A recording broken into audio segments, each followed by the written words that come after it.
Bonjour, je m'appelle Evelyne Joss, je suis psychologue, psychotraumatologue, maître de conférences associée à l'Université de Metz. Bienvenue sur la chaîne Résilience Psy, dédiée à la psychologie et à la conscience. Aujourd'hui, je reçois Philippe Miras, qui est un copain, qui est un collègue. Philippe est dentiste, il est hypnothérapeute et aussi formateur en hypnose. Il a écrit 2 ouvrages, Hypnose et douleur et L'hypnose au bout des doigts. Bonjour Philippe. Bonjour, Aline.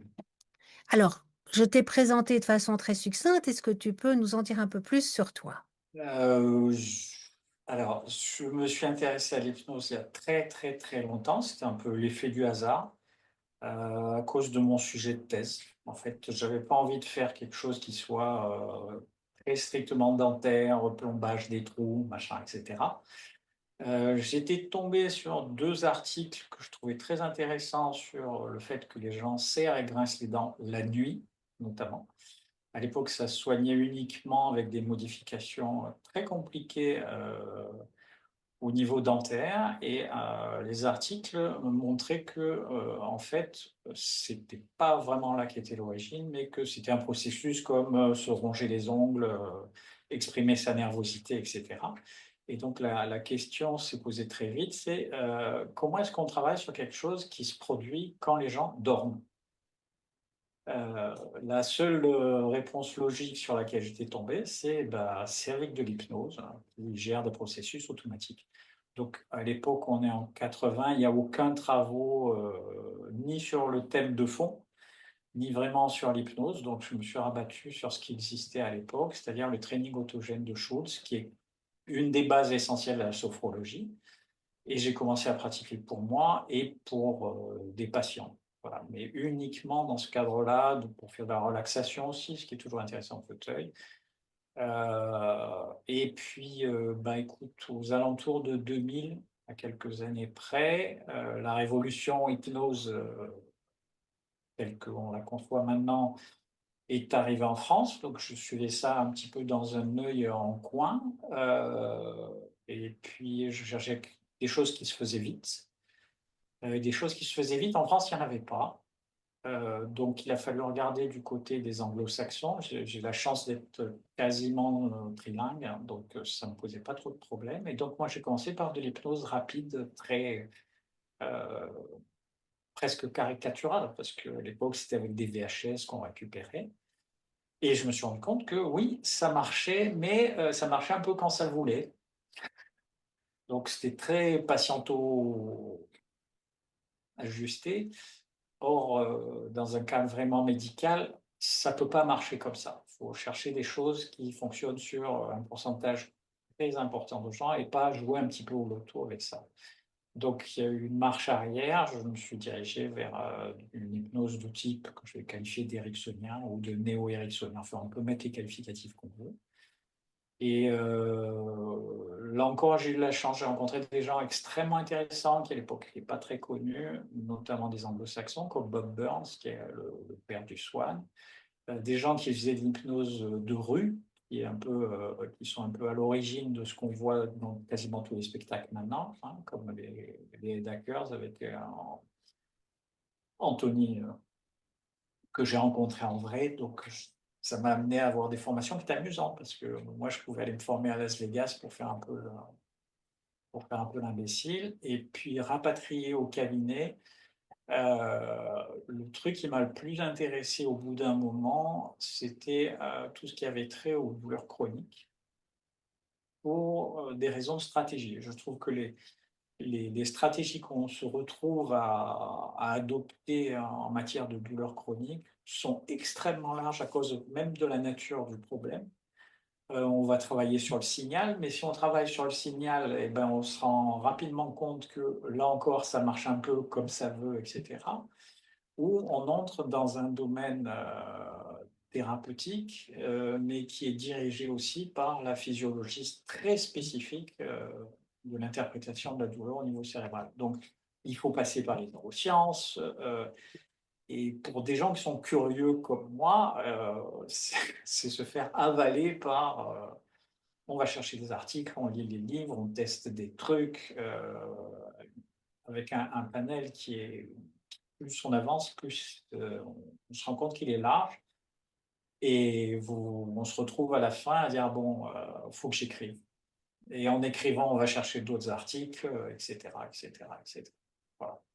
Ça fait un bout de temps que j'avais envie de t'inviter, sur Résilience Psy à parler de ton expérience et puis je t'ai vu en conférence et j'ai vraiment été très intéressée par la douleur qui est quand même, ton thème et j'ai appris beaucoup de choses alors j'avais envie de partager ça avec, les auditeurs. Donc on va commencer, à aborder ce thème.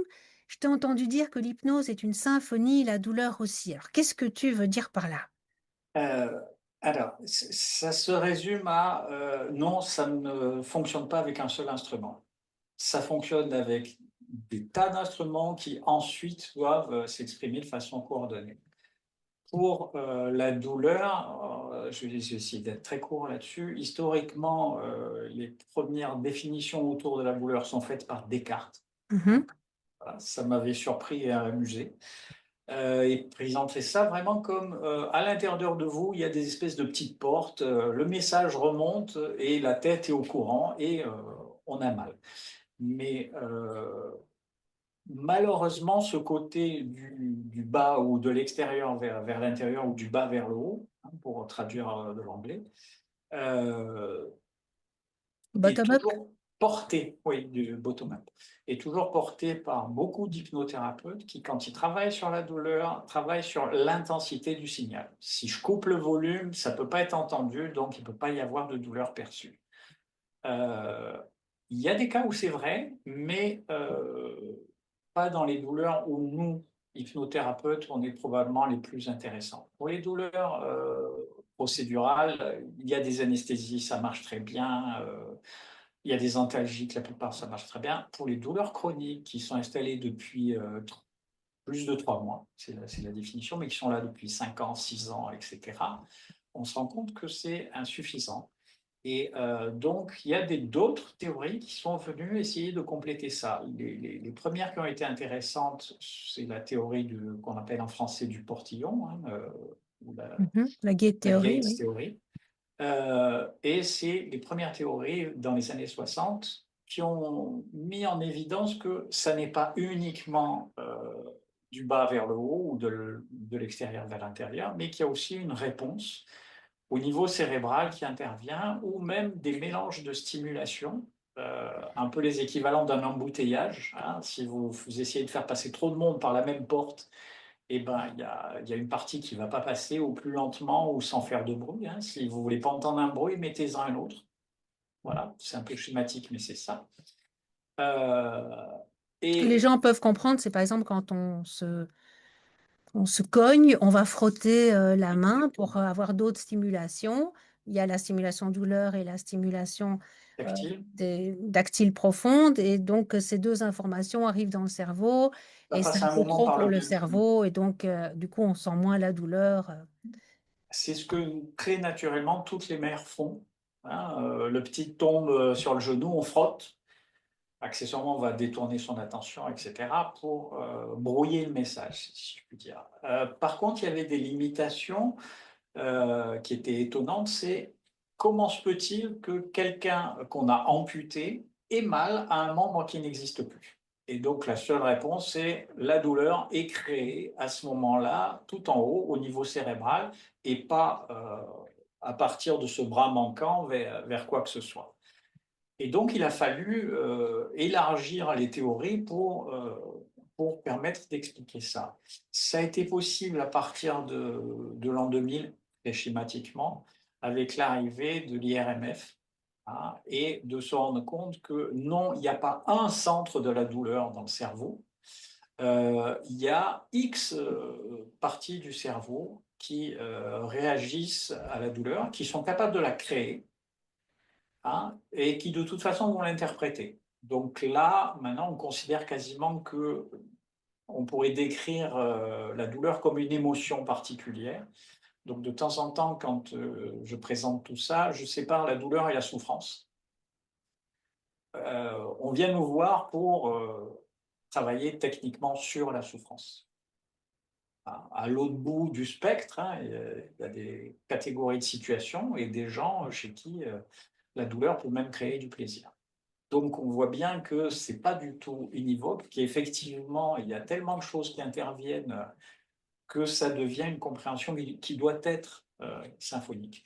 Et parce qu'elle est symphonique, à l'autre bout du prisme, l'hypnose doit l'être aussi. C'est-à-dire qu'on ne doit pas développer une suggestion unique, mais on doit développer des suggestions qui sont entendues au niveau de toutes ces différentes zones. Et au-delà de ça, hein, il y a la mémoire qui intervient, il y a le cadre, il y a la confiance dans l'opérateur, et on se retrouve avec donc deux orchestres hein, qui doivent jouer de concert pour qu'on puisse effectivement travailler sur la douleur.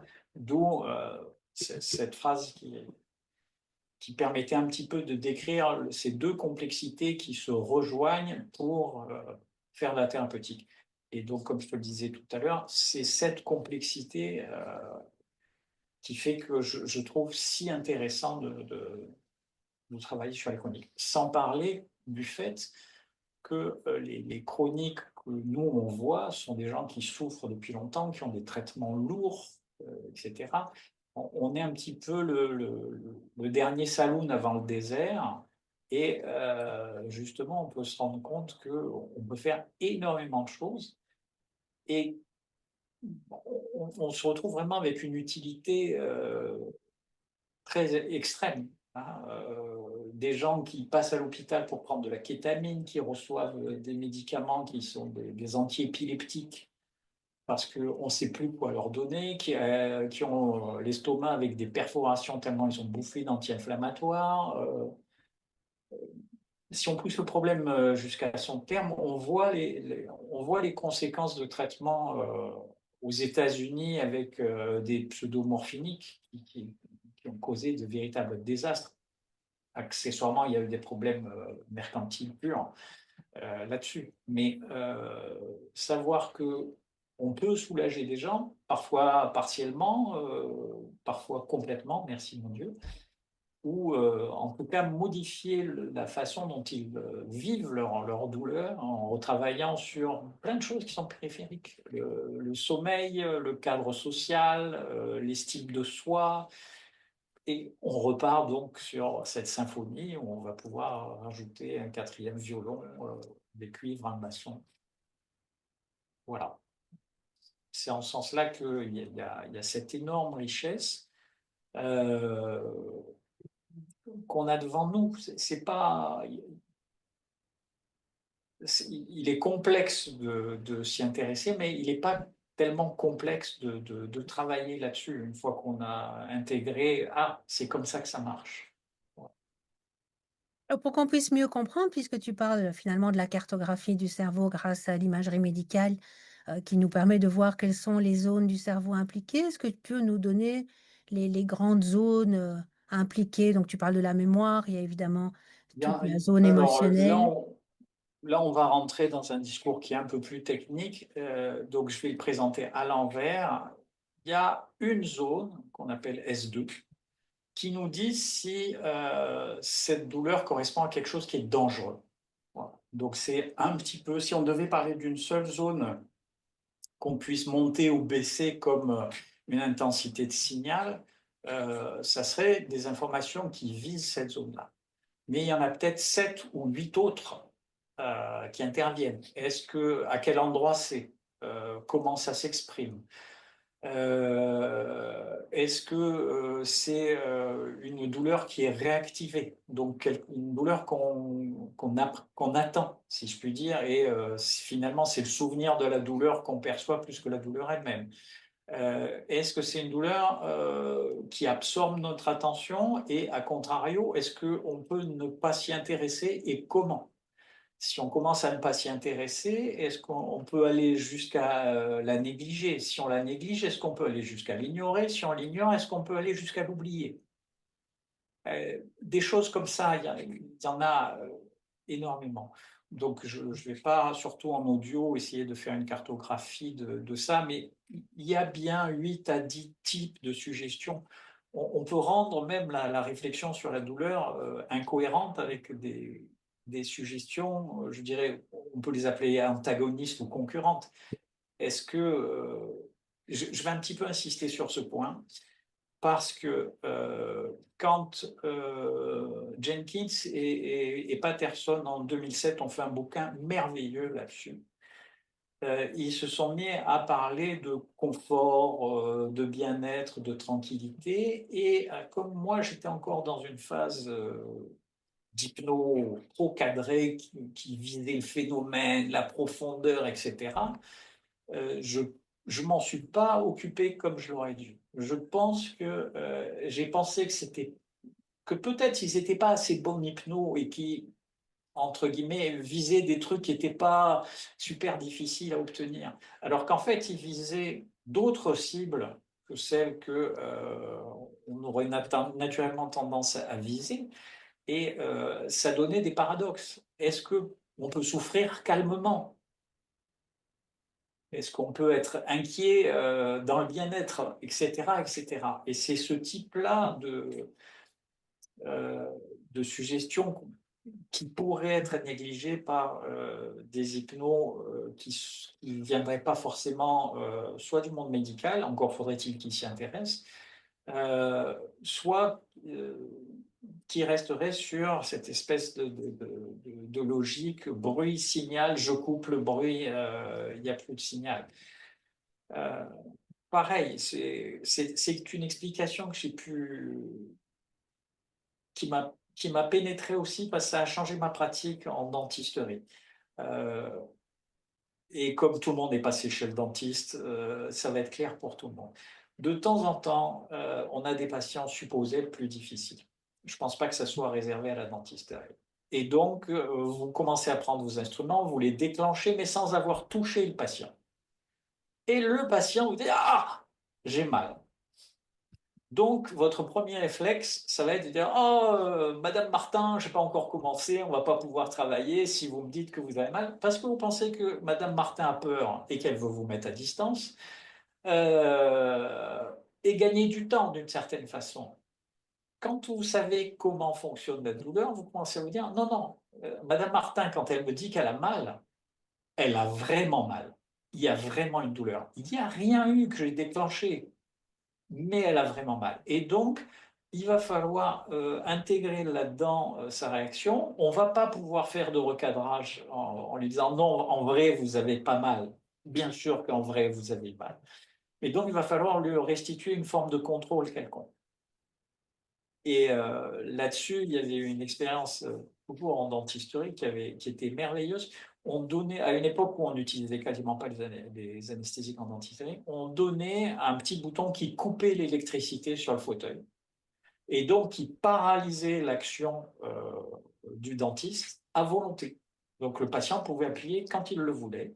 Et on s'est rendu compte que cette simple sensation de contrôle doublait le seuil qui était acceptable pour le patient.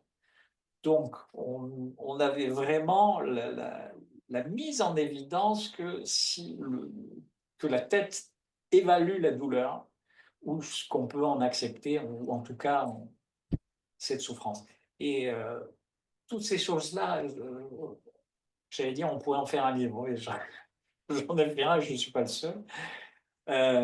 Mais tout ça, je crois qu'en 2007 ou 2008, quand j'ai eu le bouquin de Jenkins et Patterson, je me suis laissé avaler par mon regard d'hypno. Et il m'a fallu du temps pour me dire: bon, écoute, il y a deux types qui ont écrit fabuleusement sur quelque chose, reprends tout ça tranquillement. Euh, Qu'est-ce qu'ils se disent vraiment? Ne saute pas des lignes, ne saute pas des pages. Et si ça donne pas des formulations hyper classe, quand je claquerai des doigts et que j'aurai compté jusqu'à 4 à l'envers, vous ne percevrez plus rien, vous n'aurez plus mal, vous serez sauvé, et moi je serai un praticien extraordinaire. Euh, et ben on se rend compte que sur des sujets où il faut avoir d'autres abords, à terme, au bout de plusieurs rendez-vous avec des abords très diversifiés qui vont donc de la restitution de contrôle, ça peut aller jusqu'à de l'EMDR, du travail sur la douleur, mais aussi du travail dissociatif. Il y a plein d'abords de la douleur. Et pour ces patients qui arrivent chez nous, mais vraiment au bout du bout du bout, euh, il faut avoir la croyance en eux nécessaire, parce qu'ils ont besoin d'espoir, ils ont besoin de se sentir entourés, supportés, etc. Et il faut avoir une connaissance suffisante pour dire, OK, j'ai fait de la réification, ça a un certain résultat, mais ce n'est pas suffisant. J'ai fait du phénomène privatif, comme de l'analgésie, ça marche, mais qu'est-ce que je pourrais faire d'autre? Et on va travailler effectivement, comme je le disais, sur leur réinsertion dans un cadre social pour qu'ils reprennent une image d'eux-mêmes différente. Sur le sommeil, parce que si on est épuisé, on va avoir beaucoup plus mal. Il va falloir avoir des ancrages très efficaces qui peuvent utiliser quand nous ne sommes pas là, pour justement qu'il y ait sur récupération de contrôle, qui leur permet de se sentir hors douleur, ou en tout cas avec une douleur qui passe de 6 à 1 en 2 à 3 minutes, pour qu'ils puissent rester dans un cadre où ils travaillent. Il y a des tonnes, tonnes, tonnes, tonnes de choses à faire. Et chaque fois que on passera à côté d'une partie de ça, pour rester dans une phrase très médicale, il y aura une perte de chance pour le patient. Et notre job, c'est pas de les guérir, accessoirement salés, mais c'est au moins de fournir tous les éléments qui sont actuellement à notre disposition. Actuellement, c'est 2025, c'est pas 1995, c'est encore moins 1903, pour avoir différentes approches, différents accès, pour au moins les maîtriser raisonnablement et jouer sur tous ces boutons pour que nos patients se portent mieux. Oui, donc ça élargit vraiment ta palette Complètement, d'outils de compréhension, de comprendre le bouquin complètement, de Patterson et Jenkins. complètement. Mais j'ai de temps en temps des discussions avec certains de mes confrères, et quand je leur dis les neurosciences changent notre façon de pratiquer, ils me disent oui, mais la moitié de tout ce que tu nous dis, tu le faisais avant. Alors déjà, les neurosciences m'ont poussé à l'utiliser mieux, et surtout une partie de ce que je fais, je ne l'ai pas laissé tomber, parce que ça va, les preuves scientifiques étaient là. Et il y avait plein de choses pour y revenir là. C'est parler de sommeil, parler de calme, parler de bien-être, parler de confort. Ça me paraissait des trucs qui n'avaient que très peu de valeur, fait parce qu'on ne maîtrisait pas la technique hypnotique, fait parce que ça ne demandait pas de phénomène. Non, il y a plein de cas où ça va être des passages obligés, moins brillants que, effectivement, vous ne sentirez plus votre bras gauche, vous serez incapable de rouvrir vos yeux, vous êtes parti à Bora et vous n'êtes pas là. Et surtout, de ne plus opposer les uns aux autres. Ne pas opposer une anesthésie hypnotique directe, qui marchera très bien sur des sujets qui sont très réceptifs et avec un blocage du signal directement au niveau de la moelle, ne pas l'opposer à des trucs très dissociatifs. Vous n'êtes pas là, vous n'êtes pas là maintenant, vous n'êtes pas ici, vous êtes ailleurs, et profitez-en. Et quand vous êtes ailleurs, restez dans le confort, le bonheur, blablabla. J'en reviens à ces histoires de symphonie. On n'améliore pas une symphonie en supprimant les cuivres ou les violons. Tu peux nous en dire un peu plus de la dissociation dans ta Euh, pratique et dans tes conceptions à toi? alors, la dissociation, pareil, c'est pas, il n'y a pas de phénomène direct, hein. On fait des safe places qui sont des phénomènes dissociatifs, mais là où je me suis peut-être de nouveau plus intéressé à la dissociation, c'est quand j'ai commencé à m'intéresser aux états du moi. Et il y a un papier absolument merveilleux du père des états du moi, je vais réussir, Watkins, voilà, qui s'appelle, en français, ça s'appellerait Ouch, où est passée la douleur, ou Aïe, où est passée la douleur. Rien que le titre, moi, je tuerais quelqu'un pour pouvoir faire un article avec un titre pareil. Et en fait, il parle de gens qui sont capables de se dissocier énormément, et du transfert de la douleur d'un des états du moi à un autre. Et donc d'une des personnes entre guillemets à l'intérieur, une autre. Et le plus beau de tout, c'est un truc où il y a la personne principale, l'identité principale, régulièrement, quand elle se fait mal, transmet ça à quelqu'un d'autre sans trop savoir à qui elle le transmet, et elle peut continuer à aller faire la folle avec sa cheville foulée et danser. Et il se trouve que cette fois-là, la personne qui récupère la douleur, enfin l'identité interne qui récupère la douleur, est un enfant de 6 ans, qui a mal, je crois qu'il s'appelle Karl, je crois, et qui braille tout le temps, et au point qu'une troisième personnalité va voir l'enfant en lui disant « Arrête, je vais prendre la douleur à ma charge, mais au moins je ne t'entendrai plus crier ». Ce qui veut dire que les états du moi pour Watkins ont leur réalité. Je ne suis pas sûr qu'en termes de psychologie, il y ait de, la phrase ça bizarre, il y ait de véritables réalités. Mais en l'occurrence, là, si je dois faire une métaphore, c'est si la douleur en tant que message doit être remis à une personne et qu'il n'y a personne à cette adresse ou qu'il y a quelqu'un d'autre, le message reste en suspens. La grande question avec la dissociation et Watkins, c'est ce message qui est transmis à quelqu'un dont on ne sait pas qui c'est. Est-ce qu'on en a malgré tout les répercussions ou non? Est-ce que le collectif en souffre vraiment et donc peut se retrouver avec un ulcère à l'estomac tellement ou un épuisement tellement la douleur est épuisante et consommatrice d'énergie ou pas? Ça, c'est une question à laquelle je ne me permettrai pas de répondre.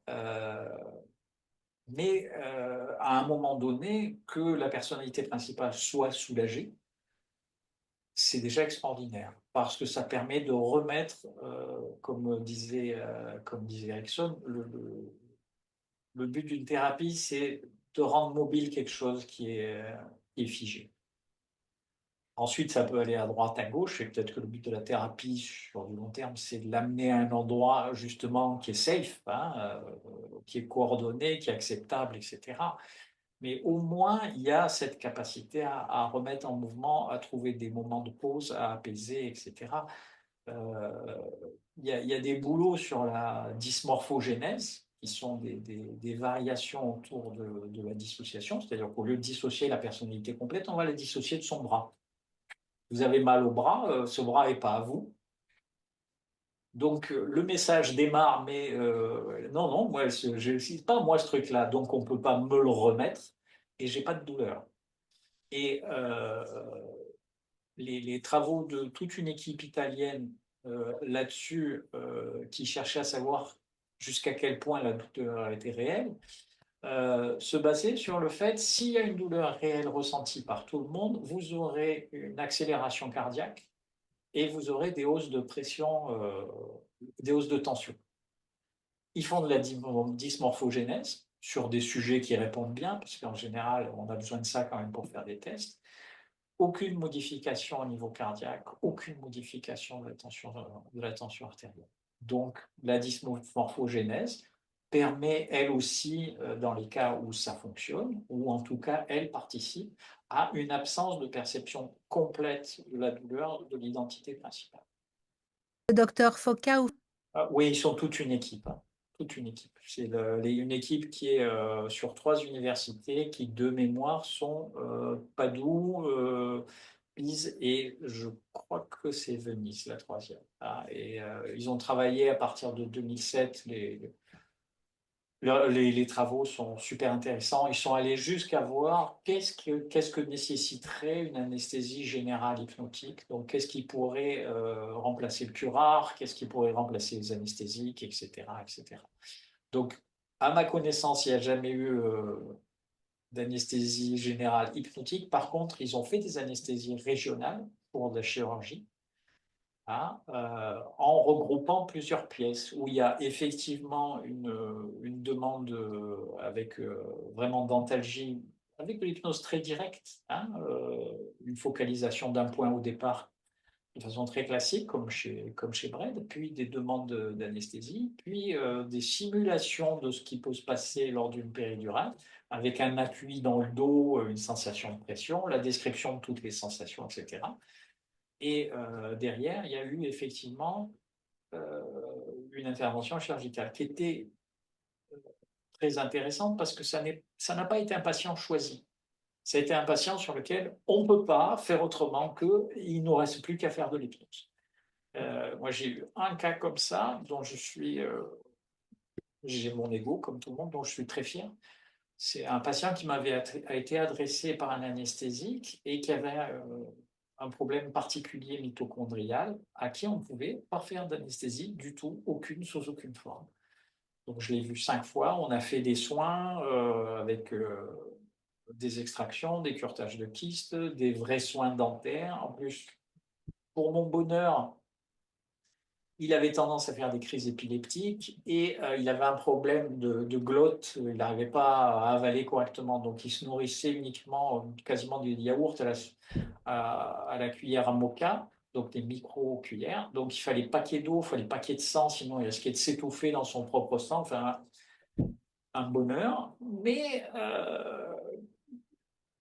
quelle meilleure utilité de ce que je savais faire que de l'appliquer à quelqu'un où il n'y avait pas de choix. C'est pas quelqu'un que j'avais entraîné, que j'avais choisi ou qui arrivait en disant je suis hypno, je suis super bon, est-ce que tu peux me tester, machin. On était dans de la vraie médecine. Et au bout de, je crois, 5 séances, c'est quelqu'un qui venait de Corse, donc ce n'était pas simple pour lui.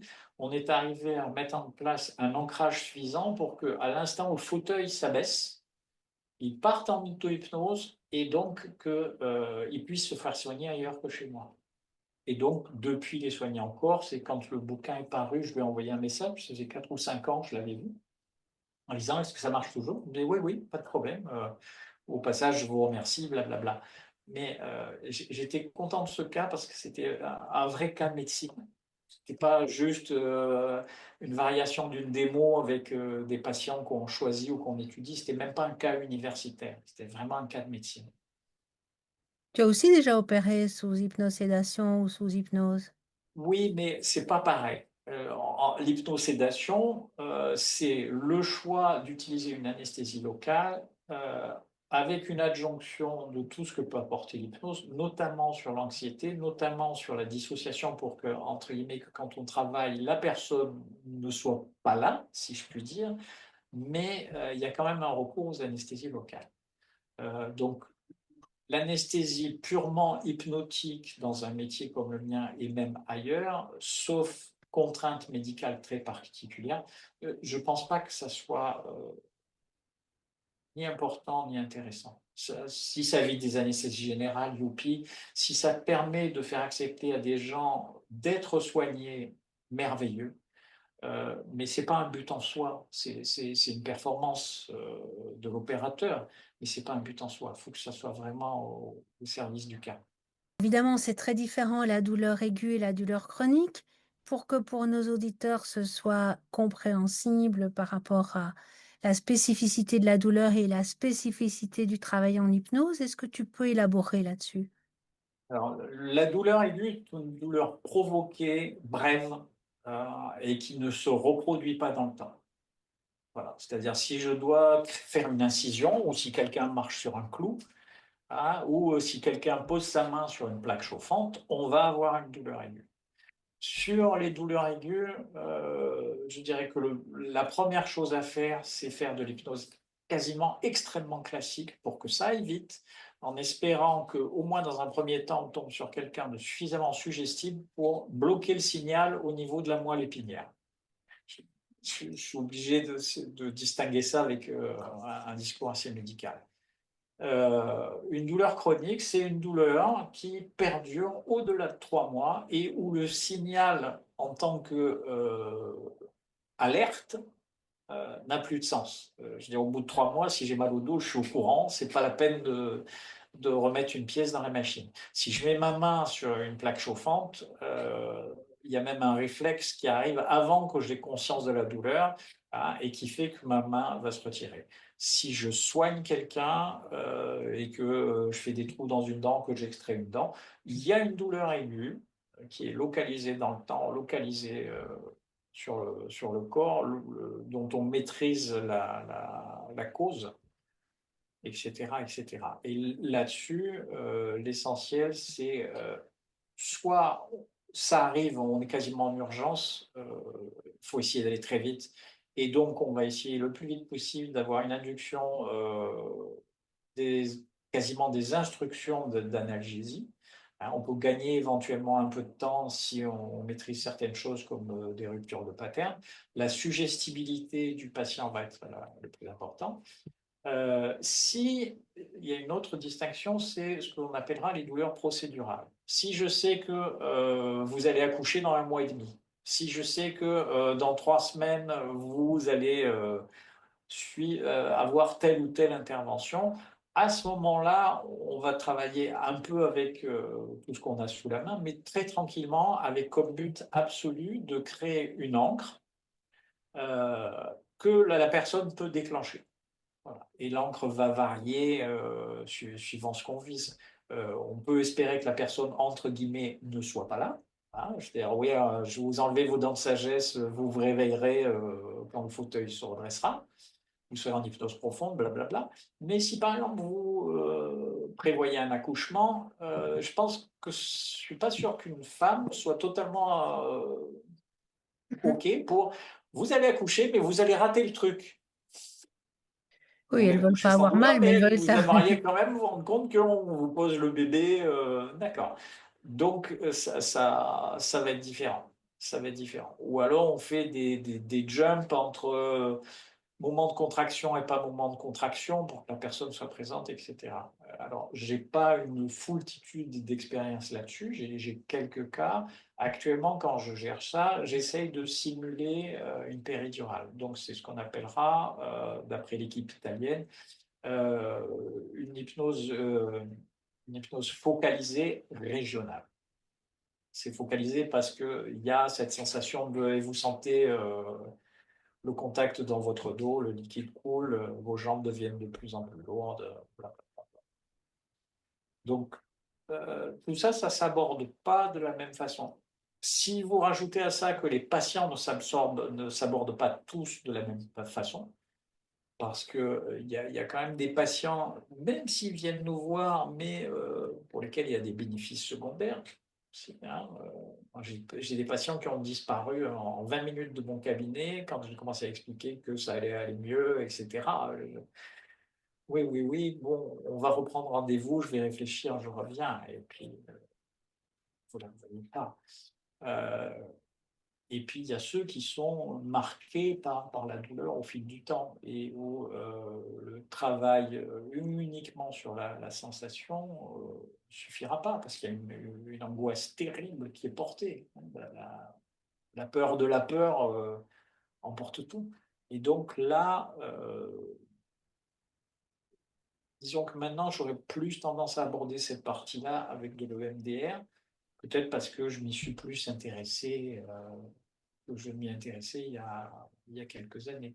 Et s'il y a un truc pour lequel je dois remercier l'écriture du bouquin, c'est que ça m'a poussé à vraiment chercher tout ce qui se faisait un peu partout. Alors, je passe mon temps à remercier tout le monde sur ce bouquin-là, mais toute l'équipe, Faco, le professeur italien, moi je lui ai envoyé des mails, il m'a renvoyé des kilos d'articles. Il m'a expliqué des trucs, et avec les articles, il y avait les noms d'autres chercheurs à qui je suis allé casser les pieds quand j'ai cherché des trucs sur le MDR, de MDR, euh, c'était un Australien qui s'en était beaucoup occupé. Et pareil, alors peut-être que le fait de pouvoir rajouter docteur à un moment aide quand vous correspondez avec des gens à ce niveau-là. Même sûrement, j'ai un ou deux articles qui traînent que j'ai mis sur Academia Edu pour pouvoir facilement les faire passer. Mais j'ai vraiment adoré les 2 années de préparation et d'écriture du bouquin. Ça a été un bonheur pour moi, vraiment, à cause de tout ce qu'il y avait avec, ce que j'apprenais, ce que je comprenais, ce que je mettais en place, l'écriture même, les correspondances avec des gens qui étaient à l'autre bout de la planète. Mais Par bon, rapport à la complexité de la douleur chronique, est-ce que ça veut dire qu'on soigne aussi en deux coups de cuillère à peau comme on peut le faire avec la douleur aiguë?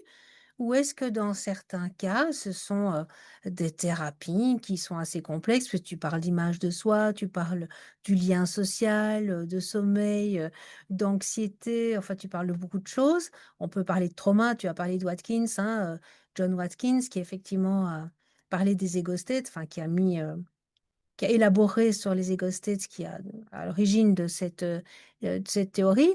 Lui travaillait beaucoup, et notamment avec les douleurs, avec les personnes qui avaient subi des traumatismes dans l'enfance, qu'on appelle les traumatismes complexes, et qui donc aussi avaient des réminiscences traumatiques sous forme de douleurs. Alors, est-ce que pour toi, on voit beaucoup maintenant sur les groupes, notamment sur ton groupe Hypnose, qui est le groupe hypnose francophone, bah, des gens qui se targuent de tout soigner en un coup de cuillère à peau. Alors est-ce que c'est toujours le cas, avec les douleurs chroniques? Si ça marche, tant mieux pour le patient. Personnellement, le j'en ai parlé hier ou avant-hier sur le groupe. Le côté one size fits all, une seule technique pour tout et pour tout le monde. Putain, c'est pas l'anneau de pouvoir. On n'est pas au cinéma, c'est pas le Seigneur des Anneaux. Voilà.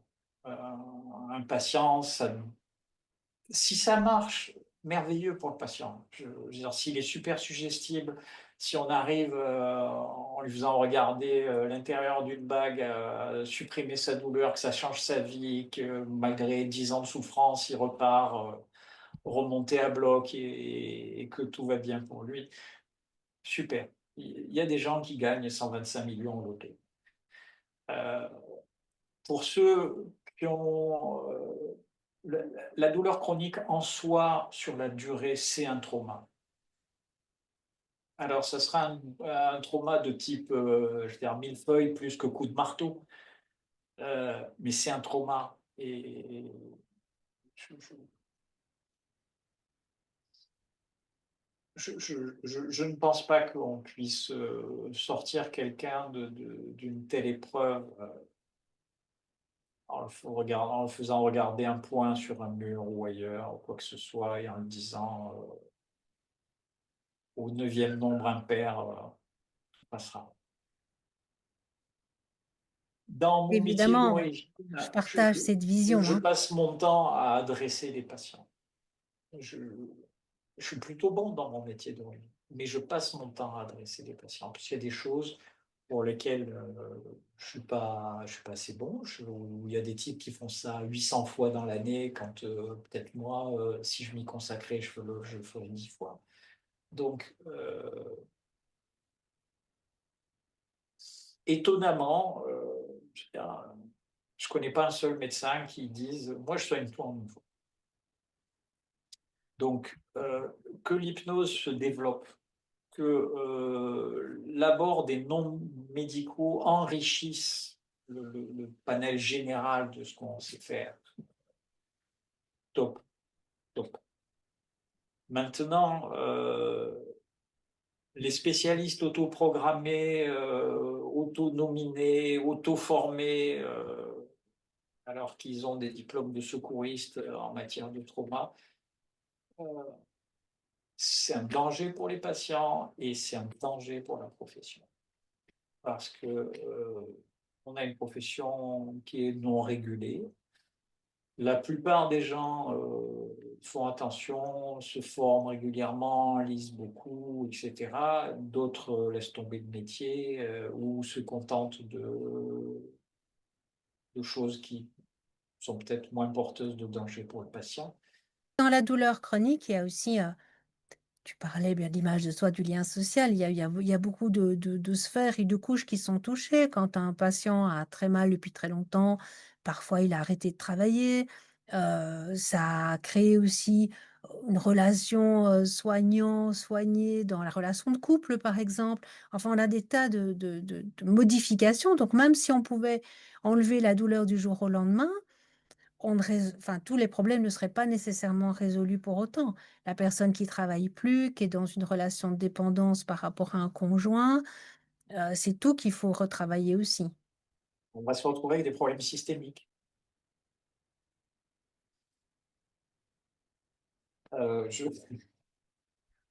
euh, je, je, je pense à un cas qui n'avait pas forcément grand-chose à voir avec la douleur. C'est une femme qui est venue me voir pour faire de l'hypnose parce que son mari avait un cancer et elle était épuisée, elle ne savait plus quoi faire pour lui. Et on n'a pas fait d'hypnose. Elle a parlé, je sais pas, pratiquement une demi-heure devant moi et je me dis, mais vous vous rendez compte que tout ce que vous me dites à moi devrait être dit à la personne qui devrait être à côté de vous dans le fauteuil. Donc ensuite, on a pris un quart d'heure pour voir comment elle pouvait lui dire et le mettre dans une situation où c'était audible pour lui et qu'il pouvait être prêt à lui dire, voilà, voilà ce que j'attends de toi. J'attends pas de toi que tu fasses tout, que tu... Voilà, voilà ce que j'attends de toi. Euh, et ça devenait pareil. Donc on se retrouve avec des cas où l'hypnose ne résout pas tout en termes généraux et en matière de douleur chronique. Quelqu'un qui, parce qu'elle prend certains médicaments, ne peut pas avoir d'enfant alors que le conjoint aimerait en avoir, ou quelqu'un qui ne dort jamais, qui est épuisé tout le temps, qu'il faut aider. Euh, on est des animaux grégaires. S'intéresser à un petit bout de nous, comme s'il y avait un bouton, je coupe la douleur et tout s'arrange. Pour des gens qui souffrent depuis longtemps de façon compliquée, qui ont essayé des paquets de traitements qu'on voit alors qu'ils sont déjà dans des centres antidouleurs, oui, il y a une partie de thérapie, d'appui, et qui n'est pas forcément celle qu'on on va maîtriser nous en entier. Donc, on fait notre part, et puis après, peut-être qu'il faut adresser pour autre chose, pour le patient, pour sa pathologie qui ne s'arrête pas à un syndrome douloureux. Est-ce que tu peux nous partager quelques cas de patients? Parce qu'en général, on aime bien les histoires. Euh, euh, alors, il y a un cas, il y a un cas que j'aime bien parce que il est un peu paradoxal. Je reçois un patient qui a de très grosses douleurs après une intervention pour un accident dont il a été extrait de la voiture, opéré par un robot et tout le bastringue. Euh, le gars est un apnéiste, donc il s'était intéressé pas mal à l'hypnose et il était plutôt bon à ça. Et ce qui se passe, c'est que je démarre comme je le fais souvent avec des choses où on travaille sur les sous-modalités. Parce que si c'est bien conduit, en fait, les patients passent tranquillement en hypnose. Simplement, à un moment ou à un autre, de toute façon, moi, je vais demander des phénomènes hypnotiques pour qu'il n'y ait pas le patient qui sorte en disant je ne sais même pas si j'ai vécu de l'hypnose, etc. Et en général, comme c'est pour de la douleur, c'est des phénomènes hypnotiques qui sont privatifs. Et comme je veux que ce soit un ancrage, il y a un truc qui répond à tout en une fois, c'est l'incapacité de réouvrir les paupières. Voilà. Donc, quand vous aurez besoin de retourner dans cet état-là, laissez vos paupières se fermer, faites en sorte que vous soyez incapable de les rouvrir, même si vous le vouliez, jusqu'à ce que vous comptiez jusqu'à 4 ou vous claquiez des doigts, etc. Mais vous retournerez immédiatement dans cet état, etc. Et donc, je n'arrive absolument pas à maîtriser la séance.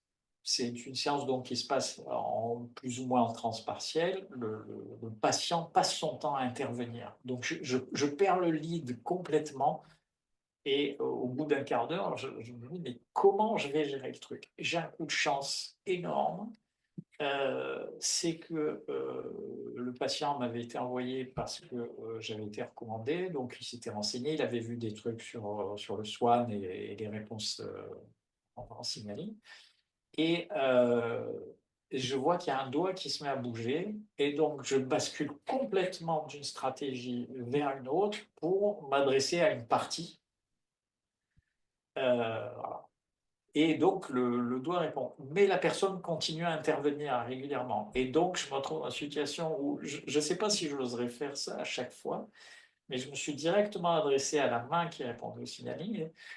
en lui disant quelque chose comme, je suis pas sûr à la virgule près, hein, «Ça doit être quand même embêtant d'être le locataire d'un propriétaire qui est aussi chiant».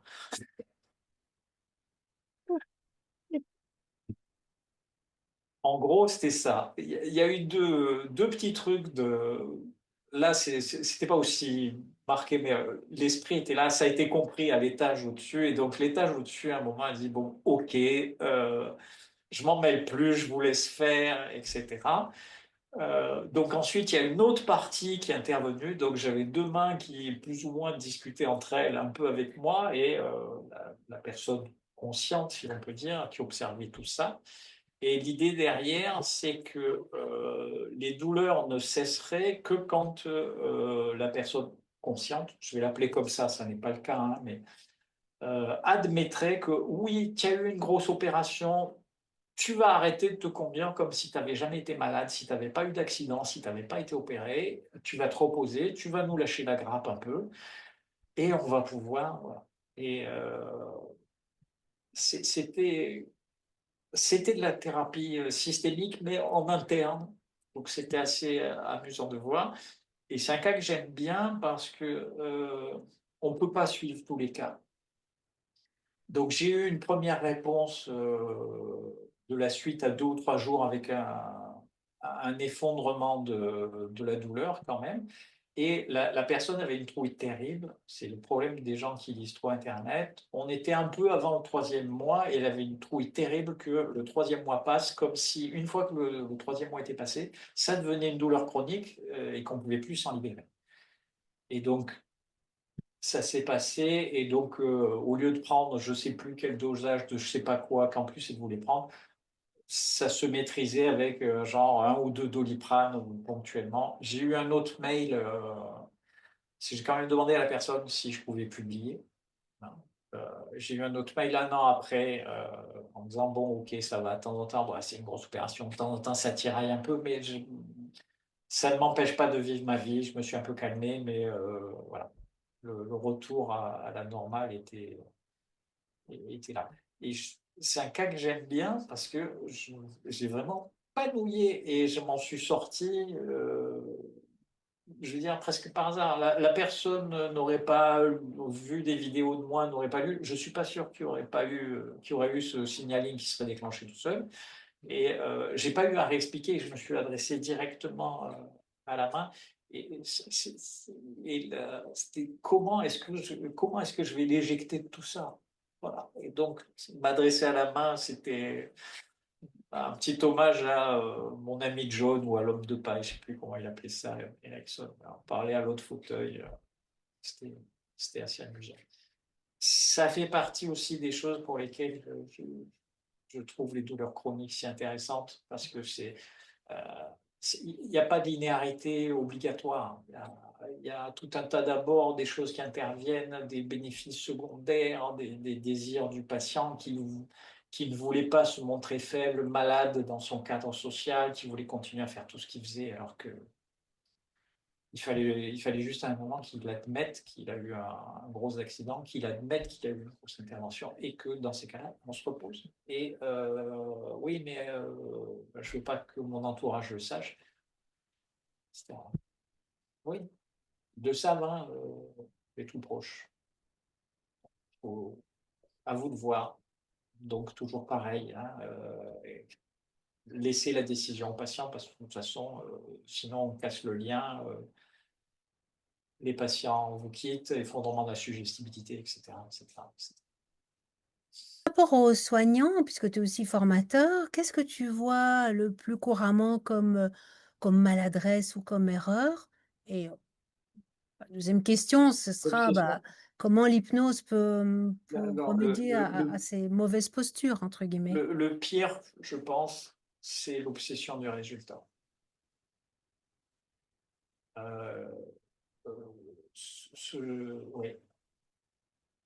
Oui, c'est vrai que c'est parfois aussi difficile quand les patients viennent en disant vous êtes mon dernier espoir, après vous. Ouais, Certains ouais. vont jusqu'à dire je me suicide si ça ne fonctionne pas. Enfin, on est parfois aussi avec des pressions énormes de la part des patients. Je suis entièrement d'accord avec toi. Euh, Je pense que c'est le pire parce que c'est ce qui nous empêche d'être plus ouverts en termes de stratégie, de passer plus facilement d'un truc à un autre, d'être plus posé. Et je pense que notre calme intérieur et une espèce de confiance que oui, aujourd'hui on a fait ça, la prochaine fois on fera autre chose. Euh, Si on devient fébrile, euh, parce que justement il y a cette réussite exigée, euh, ça va se transmettre. Ça va se transmettre, ça va se percevoir. Et de toute façon, le pire de tout, c'est que ça va nous empêcher de réfléchir tranquillement à et maintenant, je fais quoi d'autre. Euh, c'est une comparaison, mais je pense que ça s'inscrit dans absolument tous les domaines. Euh, L'obsession du tireur de penalty, la peur de ne pas y arriver dans un tas de situations avec Ton des, rire indique dans à quelle sphère tu penses. ben, le genre de situation où les hommes n'ont pas assez de sang pour irriguer à la fois leur cerveau et d'autres parties de leur corps. Ça arrive au bloc, ça arrive pour la dentisterie, ça arrive pour quand on écrit avec l'angoisse de la page blanche. Euh, je, je- je crois que si on arrive à s'oublier personnellement pendant pendant la session de thérapie, c'est la meilleure posture. Euh, J'avais eu une discussion extrêmement intéressante avec un de mes anciens stagiaires qui était un prêtre et donc qui était venu à la formation en tenue de prêtre avec voilà. Et puis on Je l'ai eu discutait de aussi philosophie. en formation. Et le type était tellement intéressant, c'était Et il est tellement brillant. oui, très, Et en plus, c'est, j'ai envie de dire une Bible. C'est-à-dire, oui, c'est voilà. quelqu'un Et puis d'extrêmement érudit. oui. Et on avait discuté de la différence qu'il y a entre un confessionnal et une séance. Et il disait d'abord en confessionnal, dans un confessionnal, je ne suis qu'une voie de transit. Euh, mais techniquement, même si à la fin il y a la bénédiction, les X, allez, je vous salue Marie, etc. euh, il m'avait posé la question à l'envers, il m'avait renvoyé. Il m'a dit, et toi, qu'est-ce qui fait que tu te sens différent pendant les séances? Et ça avait été troublant, hein. Ça avait été troublant. Je m'étais rendu compte que c'était peut-être la meilleure version de moi-même à cause de cette part d'oubli. Que je n'arrivais pas à être une personne aussi, je veux dire, bien avec, avec mes proches, avec mes enfants, avec ma femme, parce que je suis toujours là, il y a toujours un bénéfice à tirer au sein de la relation, une position de rapport, de force, etc. En thérapie, je n'ai pas ça. En thérapie, je m'en fous. Avoir l'esprit libre pour percevoir ce qui se joue, percevoir les micro-signaux de l'autre, ses attentes, ses intentions, ses peurs, ses... Oui, mais donc je suis complètement... Je ne suis pas focalisé sur moi. Toute l'attention est portée sur l'extérieur. C'est pour ça que ça m'est peut-être personnel, c'est peut-être différent pour toi et plein d'autres. Quand on me dit est-ce que tu es en transe en état d'hypnose, je ne suis absolument pas en transe. La transe, pour moi, c'est un truc très intérieur. Je veux dire, j'ai toute l'attention est renversée vers moi. Là, j'ai aucune attention à moi-même. L'attention, elle est en face. C'est plus près du flow. Le nom du type est imprononçable.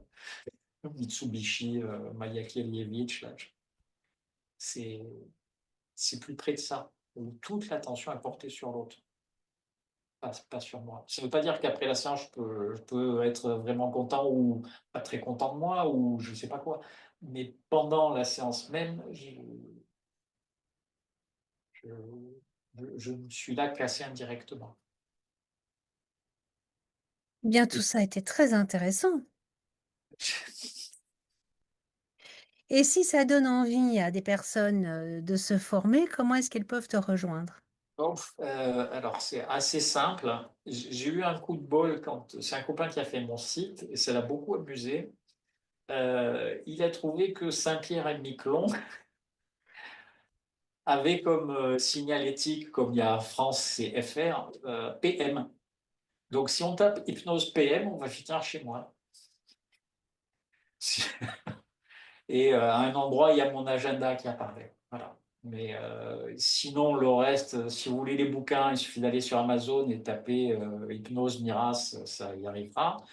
Et, ou sinon, simplement AFNH, qui est l'organisme avec lequel je travaille, que tu connais un peu, je crois, Oui, donc avec lequel Association je française travaille de nouvelle depuis, hypnose. je sais pas, 10 ou 12 ans, et avec lequel je suis très à l'aise, avec lequel on m'a jamais rien imposé, avec lequel je réfléchis pas à quoi que ce soit, et qui, a, qui est pareil, parfait pour moi. Je veux dire, Pour moi aussi. Et donc, dont enfin, le directeur, le dirigeant est Olivier Perrault. que je salue aussi. Qu'est-ce que tu as envie de rajouter pour clôturer cet entretien? Sincèrement, je sais pas. Au-delà de ce dont on a parlé, moi, les choses qui m'importaient, c'était de montrer la diversité de ce que peut être l'approche, euh, et qu'il n'y ait pas juste ce truc-là. Faites-leur fermer les yeux, qu'ils aillent profond et tout va s'arranger. Et que ça s'arrangera en une fois ou deux, etc. Euh, alors, de présenter ça comme quelque chose qui est plus complexe, ça ne veut pas dire que ça ne marche pas, ça veut dire que ça va marcher plus souvent. Ça ne va même pas vraiment demander d'effort, c'est une compréhension de base. Il y a plusieurs types de suggestions et certaines zones du cerveau répondent à certaines suggestions et pas à d'autres. Donc, ou vous achetez à la limite un fusil à deux coups, ou vous démarrez avec plusieurs chargeurs et vous allez viser plusieurs cibles, etc. Euh, et chaque fois que et soignez votre posture. Un truc qui était amusant à découvrir, c'est que l'ocytocine, qui est l'hormone de la relation, participe aussi à la diminution de la vie. Donc, quand vous avez des rapports un peu particuliers avec vos patients, il va y avoir de l'ocytocine qui va être sécrétée chez eux comme chez vous. Vous allez être entre guillemets plus proches l'un de l'autre, mais en dehors du fait que ça va aussi augmenter la suggestibilité légèrement. Hein, je regrette de ne pas avoir été un universitaire dans ce domaine-là, parce que on paye des gens pour faire des sprays d'ocytocine, les faire mettre dans le nez de mauvais sujets pour bien vérifier qu'ils deviennent de bons sujets. Il y a vraiment des types dans les universités qui sont payés pour faire des trucs sympas. Mais voilà, oubliez-vous, pensez à quel point c'est large et à quel point vous allez pouvoir apporter des choses à des gens qui sont au bout du bout. Vous serez pas, ça ne sera pas pour autant une greffe cœur-poumon ou un travail sur le cancer, etc. Mais des gens qui souffrent depuis des semestres et des semestres et des semestres, si vous pouvez les soulager, ne serait-ce qu'en partie de leur douleur, ou leur permettre de retrouver du lien social, de se remettre en mouvement, de mieux dormir, de mieux supporter des tas de trucs. Euh, il y a une étude, parmi les études que je trouve magnifiques, il y a une étude sur des fibromyalgiques, c'est les Italiens qui avaient fait ça. Ils avaient choisi, et c'est intéressant parce que c'est très peu fait, des sujets avec des gros problèmes, donc des fibromyalgiques, depuis longtemps, et qui répondaient très mal à l'hypnose, très peu suggestifs. Eh ben, ils ont visé toutes ces cibles, etc., etc. Et donc, les fibromyalgiques avec lesquels ils ont travaillé sont revenus en disant la douleur, c'est à peu près pareil, un peu mieux, mais à peu près pareil. Mais par contre, il y a plein de choses que je peux refaire à côté. Je me sens moins fatigué, j'ai plus d'envie, je me sens moins, pour parler très court, je me sens moins une merde, donc l'image de soi était remontée, et cetera, et cetera. Eh ben, c'est peut-être pas, merveilleux, ça tient peut-être pas du miracle, mais des gens qui dégustent depuis des années, qui s'attendent à déguster toute leur vie et qui reviennent vous voir au bout de 5, 6 séances, je me dis: «Eh ben, ma vie va mieux. Je déguste, mais ma vie va mieux et je le prends mieux». Et il va y avoir un effet d'écoulement. Vous imaginez pour leur famille ce que c'est de se dire, Martin ou Michel, a accepté qu'on aille au restaurant.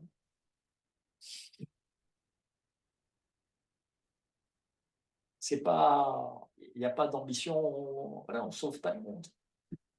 Et si on peut faire ça 2 fois sur 3. Quand j'ai rencontré l'hypnose, moi, j'étais, en burn-out parce que j'entendais alors c'était pas sur la douleur, mais des gens qui allaient mal et puis, 2 semaines après, ils allaient mal. Enfin, on remonte quand même aux années 88, hein, donc c'est à un moment où on avait encore que la psychanalyse ou des thérapies d'orientation analytique. Et quand j'ai découvert l'hypnose, bah, tout d'un coup, les gens venaient en disant: «Ah, ça va mieux». Donc c'est vrai que ça marche pas à 100 avec tout le monde, et puis parfois un autre thérapeute va mieux réussir que nous avec tel ou tel patient, mais on a des leviers avec l'hypnose qui sont absolument incroyables. Tu as parlé de l'EMDR, c'est vrai aussi que le l'EMDR, et tu as souligné quelque chose de super important, c'est la relation. Tu parles de l'ocytocine dans la relation. C'est clair qu'une relation de bienveillance et de sécurité où le patient se sent bien, c'est aussi une grande part de la thérapie. Alors là aussi, dans les études où je suis tombé les bras en croix en disant: «Ce papier est merveilleux», c'est une fille qui travaille avec des autistes et qui fait de l'hypnose avec des autistes, comme des quoi c'est déjà capable possible, et qui a voulu vérifier un ou 2 trucs, et donc qui a laissé, d'autres opérateurs travailler avec eux, et il y a des opérateurs qui, avec les mêmes autistes, n'avaient aucun résultat, aucun phénomène. Et quand on questionnait les patients autistes, donc ils disaient de façon un peu brutale, ça donnait des trucs: «Je ne l'ai pas trouvé gentil». Et dès qu'il y avait donc cette perte de relation, même des patients très particuliers comme des autistes, ça s'arrêtait. La qualité du rapport, c'est on pense que c'est le premier guide de la guérison, mais ce qui est avéré, c'est que quand il y a cette perte du rapport, c'est la première raison d'arrêt de la thérapie et de changement du thérapeute. Oui, tout à fait. C'est vraiment un ensemble de choses qui font que le patient va aller mieux. C'est sa motivation, c'est ce qu'il a des intérêts. On a parlé de ce qu'on appelle, moi j'aime pas tellement ce terme, mais bon, les bénéfices secondaires, est-ce qu'il en a ou pas? Est-ce que la relation est bonne avec le thérapeute? Enfin, c'est effectivement un ensemble de choses, et les outils, on va pas négliger les outils. Non. L'hypnose ou le MDR sont quand même des outils très, très efficaces. Eh bien, un tout grand merci Philippe. Je pense qu'on se reverra, hein, ici sur la chaîne Résilience Psy et sans doute Très ailleurs. bien. Ce sera avec beaucoup de plaisir, tu le sais. Vous avez aimé cette vidéo, pensez à la commenter, à la partager et à faire connaître la chaîne Résilience Psy, et à bientôt pour d'autres aventures.